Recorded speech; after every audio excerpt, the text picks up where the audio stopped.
रजनी को बचपन से ही पेंटिंग का बहुत शौक था। वो हमेशा से ही पेंटर बनना चाहती थी, पर उसके माँ और पिताजी ने उसको कभी भी इस चीज के लिए सपोर्ट नहीं किया और उसकी शादी नीरव से हो गई। नीरव रजनी को बहुत प्यार करता था, पर रजनी हमेशा चुपचाप ही रहती। वो इस शादी से खुश नहीं थी। वो ये शादी नहीं करना चाहती थी। उसे तो हमेशा से पेंटर जो बनना था।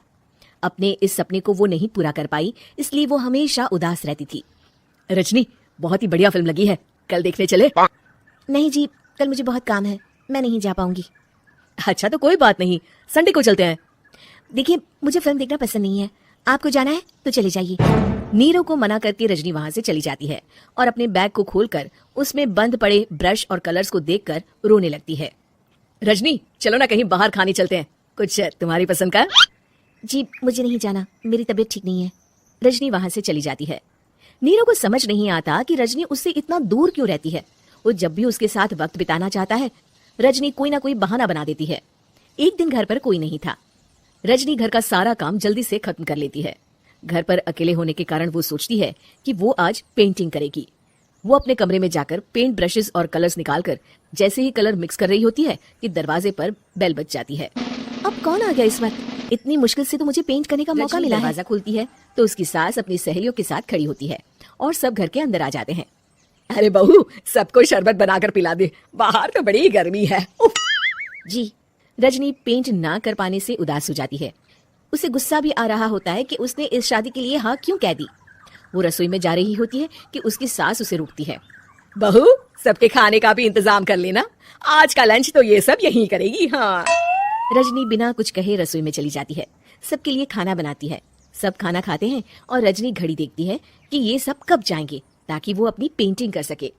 जब शाम होती है तब सब चले जाते हैं अपने घर। अरे बहू, सब तेरे खाने की तो बहुत तारीफ कर रहे थे, सबको बहुत अच्छा लगा खाना। आपको मुझे सुबह बताना चाहिए था ना कि आपकी सहेलियां आ रही हैं। पता भी है कितना वक्त लगा सारा खाना बनाने में। अरे बहू, तू ऐसे कैसे बात कर रही है मुझसे? तो और कैसे बात करूं? मैं इस घर की कोई नौकरानी नहीं हूँ कि इतना काम करूंगी। रजनी अपने कमरे में जाकर दरवाजा बंद कर लेती है। जब नीरव आता है तो उसकी माँ उसे पूरी घटना के बारे में बताती है। क्या रजनी ने आपसे इस तरह बात की माँ? हाँ, और पता नहीं उसे क्या हो गया है, शाम से बाहर भी नहीं आई है। मैंने तो कई बार आवाज दी, खाना भी नहीं खाया उसने। तू ही बात करके देख ले बेटा। नीरव अपने कमरे का दरवाजा खटखटाता है।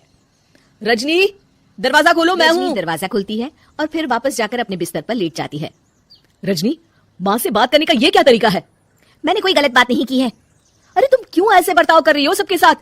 क्या तुम इस शादी से खुश नहीं हो? रजनी कुछ नहीं बोलती। अरे बताओ मुझे रजनी, क्या ये शादी तुम्हारी मर्जी के खिलाफ हुई है? हाँ, मैं ये शादी कभी नहीं करना चाहती थी। तुमसे क्या, मैं किसी से भी शादी नहीं करना चाहती थी। रजनी रोने लगती है। चुप हो जाओ रजनी, बताओ मुझे तुम क्यों नहीं करना चाहती थी शादी? से अपने पेंटिंग्स, कलर्स, ब्रश, पेपर्स निकालती है। इतने में उसकी सास भी कमरे में आ जाती है। ये देख रहे हो, ये थे मेरे सपने। मैं पेंटर बनना चाहती थी, पर माँ पापा ने कभी सपोर्ट नहीं किया और मेरी शादी करवा दी। मेरे सारे सपने टूट गए। हर वक्त बस गुस्सा आता रहता है मुझे। मैं जानती हूँ कि आप लोगों की इसमें कोई गलती नहीं है, पर मैं क्या करूँ, मुझे समझ में नहीं आता। रजनी फूट फूट कर रोने लगती है। मुझे माफ कर दीजिए, आप दोनों के साथ मैं बहुत बुरा बर्ताव कर रही हूँ। अरे रजनी बेटा, चुप हो जाओ तुम। नीरव पानी लेकर आता है। ये लो पानी पियो और शांत हो जाओ। पीती है और रजनी सास पेंटिंग्स देख रही होती है। अरे नीरव, हमें तो पता ही नहीं था कि हमारी बहू कलाकार है। अरे कितनी अच्छी पेंटिंग्स बनाई है, देखो तो। ये वाली तो मैं अपने कमरे में ले जाऊंगी। आपको ये पेंटिंग्स अच्छी लगी? अच्छी नहीं, बहुत अच्छी लगी। और तुमने हमें बताया क्यों नहीं? तुम जब चाहे पेंटिंग कर सकती हो रजनी। हम तुम्हारे सपनों को पूरा करने में तुम्हारा पूरा साथ देंगे। हाँ बेटा, हम कला की कद्र करते हैं। हम कलाकार तो नहीं, पर मुझे गर्व है कि मेरी बहू एक कलाकार है। रजनी, नीरव और सास तीनों हंस पड़ते हैं।